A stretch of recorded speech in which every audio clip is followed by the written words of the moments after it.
You're now watching a clip from the Inspired by show. You can watch the full episode on our YouTube channel or listen on iTunes, Spotify, or wherever you get your podcasts. So make sure to head over there, leave us a 5-star rating if you enjoyed it, and follow the show. Working so closely with Mark Wright, was I've got some quite well-established mentors, and I love having, a lot of people say to me, Chloe, but most of your mentors are men. You're for female empowerment and you want people to succeed as women.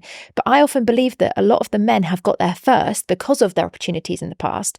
And they can show us the way, and they're still fantastic mentors. And I'm very grateful because I'm quite similar to you, Colette, where I sort of play down the achievements and my mentors are going, Chloe, no, you need to go bigger. Yeah. You need to be on bigger stage. You need to be doing bigger things. And it's quite reassuring when you hear that. And I think diversity as well. The more diversity, if you're building a team, the more diversity you can put in that team, the more successful it will be because you have all of the different views and outputs and experiences. And that's everything from, men and women and whether you're what your background is, everything. The more diversity you can put into it, the better you'll be. And there's been loads of proven studies on that. And you see it in somewhere like Accenture where teams can be huge, and the more diversity is there in those teams, the better they succeed. Yeah. And when it comes to wealth and diversity, how much do you look at other opportunities for wealth, or are you very much sort of sticking with your bread and butter, knowing what you know? No, I love a bit of diversity. If nothing else, a couple of things back on the risk assessment side, if you can put diversity into your portfolio, you add a massive layer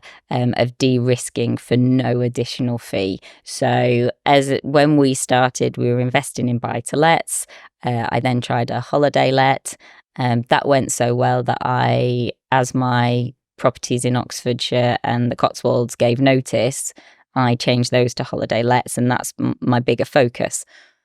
When COVID came and closed the holiday lets overnight, my buy-to-lets cash flowed well enough that it gave us the time to go, okay, we can't holiday let those anymore. What can we do? And I'm not one for sitting back and getting upset, go, right, we can't do that, but what can we? And that's very much an Accenture-driven trait of being able to pivot and do something different.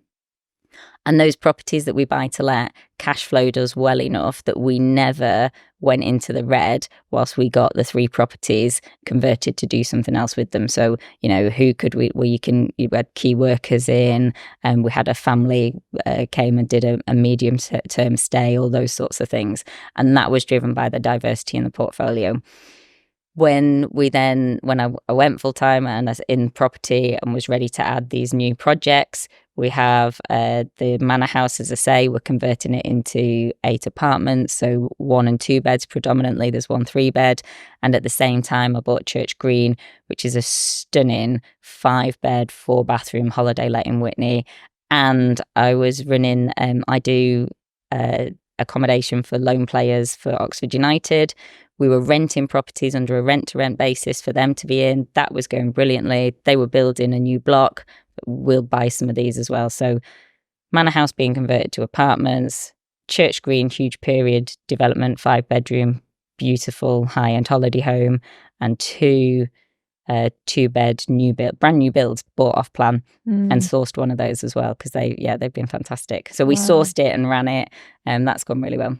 I think it's great though, because it's nice for people who are listening or watching, not thinking, oh, I've got to go down the auction route, I've got to go down this. It's like a lot of people think, because my first property was an off-plan 1-bed development, and I was just doing it like, I honestly ended up as an accidental landlord. I was like, I'm going to live in it. It's a nice new place, whatever. And actually it's done so well for me. Yeah. And a lot of people say, oh no, new builds never make you any money, And I think there's a lot of limited beliefs here. And also I think a lot of doubt can kick in for people.